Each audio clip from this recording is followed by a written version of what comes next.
In this tribe, the elders, have to put the flask down before they speak.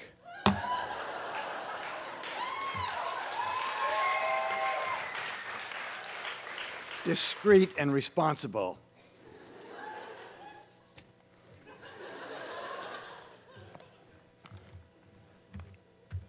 Yesterday at lunch, a first-year student noticed my copy of today's program and said, "They give prizes at this place?" I said, "Well, just 4 of them."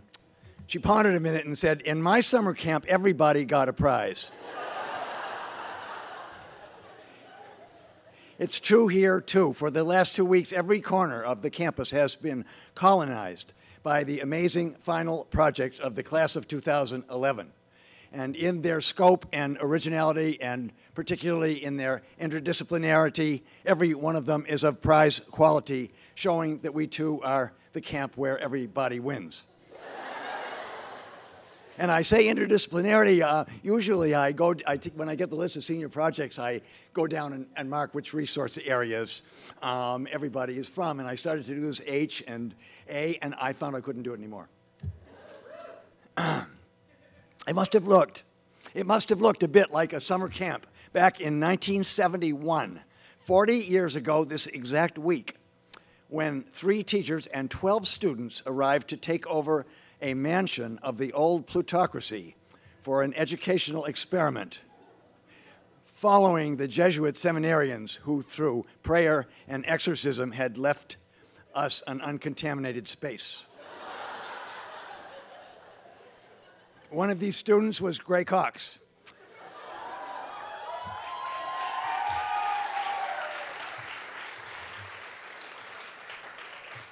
Just 18 years old back then, though it was clear to see he was destined to return as a professor if the school lasted long enough. And it did, and he did.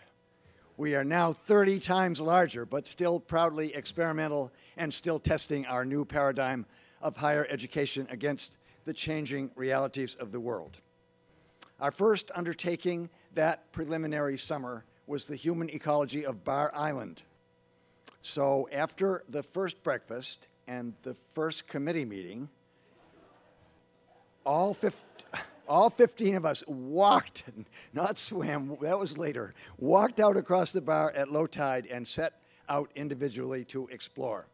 When we reconvened, the first student spoke up and said, "There's nothing here." And that was when we knew we had come to the right place. The students were paid that summer as well as the faculty. And since no one knew anything more about human ecology than anyone else, we faced the unknown in a democracy of wonder and ignorance that continues to this day. We left the universities we had come from and put off the old academic distinctions like a suit of clothes. No medieval costumes, no popes, no grades, no Phi Beta Kappa, no sororities, no magna cum laude, no valedictorians, no assistant professors, no dean's list, no deans back then. And to the best of our abilities, no hierarchy between faculty and student as we reconstituted a college education starting from zero. Maine forest rangers still talk about the first COA oops trips with the whole community running the Allagash as God had created them. We had moved to Eden Street to start over, and we never looked back. That fall, they sent the faculty off to select books for a human ecology library, and we sent back an alphabetized list so long the college only had funds for the first 3 letters. COA went all the way to the fire with a library based on authors A through C. The reason we are grounded to the solid earth and not the eternal forms is because we were full of Aristotle, but Plato we could not afford.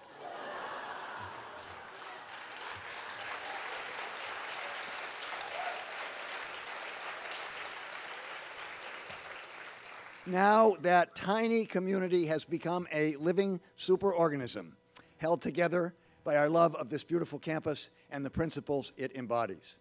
The original Australopithecines are now returning in human clothing for their children's graduation. But like anything in nature, we have also suffered terrible losses like those we commemorate today. Dan Kane and Bill Drury, as well as their dear colleague, Professor Cahey.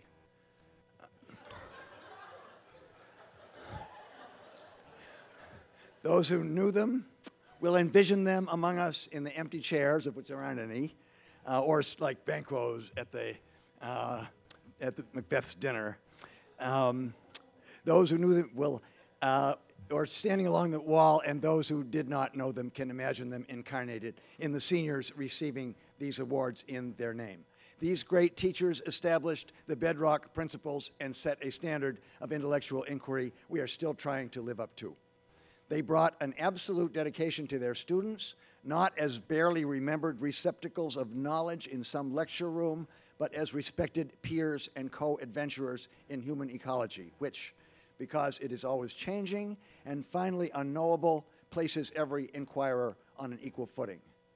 They taught us all that the paradox of good teaching, as of good parenting, is that the closest collaboration and support produces the greatest independence of life and thought.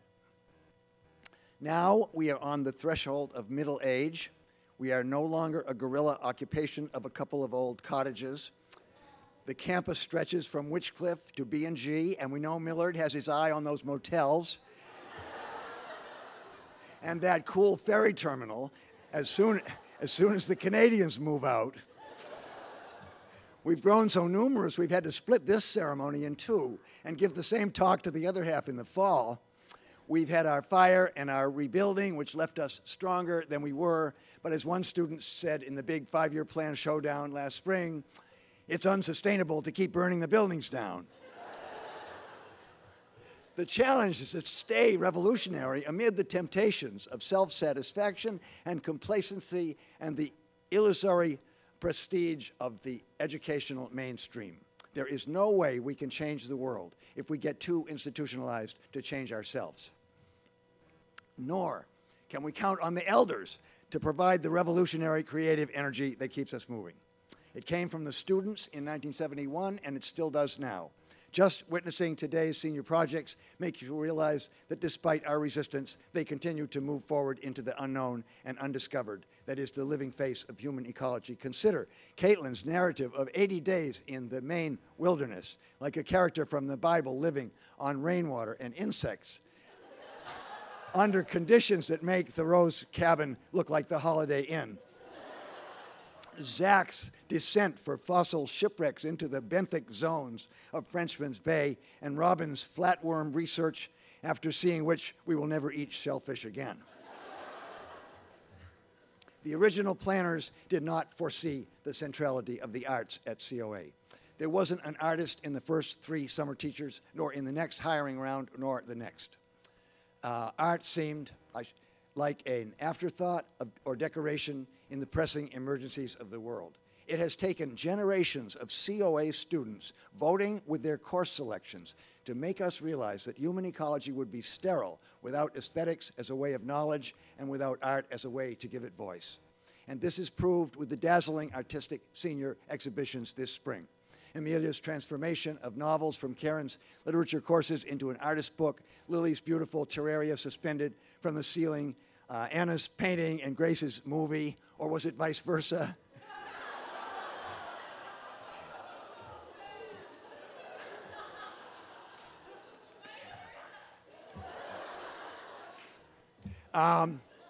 Matt's movie showing Witchcliff as the demonic presence we always suspected. Dylan's 29 full-length videos of readers totally mystified by his poetry.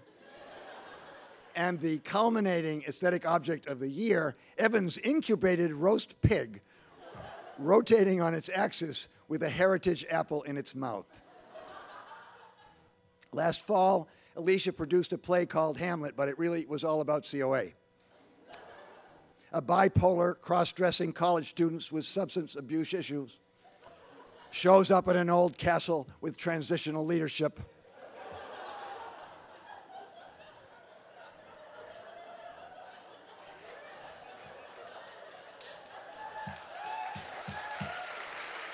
as the middle of a sentence. With transitional leadership, the insomniac old king haunting the parapets, played by David Hales himself, who knew he was an immortal actor along with everything else, white as a ghost and dressed in an Elvis costume, saying, Hamlet, I am thy father's spirit doomed for a certain time to walk the earth, but clearly thinking if Denmark had had an ACM, the whole chain of events could have been avoided. That could have been a final project in itself, but Alicia, totally COA in her impatience with secondhand material, then wrote and directed and produced and acted in her own original play, Contrapposto, which maybe you saw a scene of this afternoon. I don't even know if it went. The PG version, though, featuring David Hales once again as the old sculptor who wouldn't let Phil Kunhardt have a block of marble, but Phil takes it anyway and carves the Venus de Milo. Once again, youth taking over as the pupils outwit their masters, and David gives way, graciously playing his role well as he played all his parts at COA. Graduating now with the class of 11, maybe so, but the Elvis suit is still hanging in his closet, and whenever we summon the ghost of sustainability, he will appear.